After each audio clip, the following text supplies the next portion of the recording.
ያው እዛ አካባቢ ወርቅ እንትን እንዳለማ ይታወቃል ቀድሞ።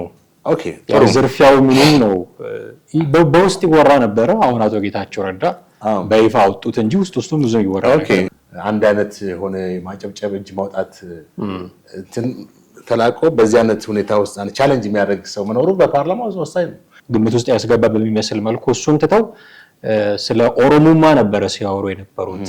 ስለ ኩሽ ስለ ሰሜናዊነት እንደዛ ነበር ሲያወሩ የነበሩት እና ኢትዮጵያ ላይ ስላላቸው አንዳች ዓላማ ነበር ሲያወሩ የነበሩት። አሁን የንግግራቸውን ጀርባ ማየት ያስፈልጋል።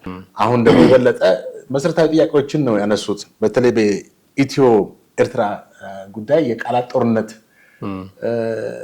ገብተዋል እና ይሄ የቃላት ጦርነት ወደ እውነተኛ ጦርነት አዝማሚያ የሚያመራበት ሁኔታን እየታየ እንዳለ ነው የጠቀሱት። የዶክተር ደሳለኝ ጫኔ ጥያቄ የቃላት ጦርነት አለ፣ ይሄም ደግሞ ተጨባጭ ወደ ጦርነት ሊሸጋገር ይችላል የሚል ስጋታቸው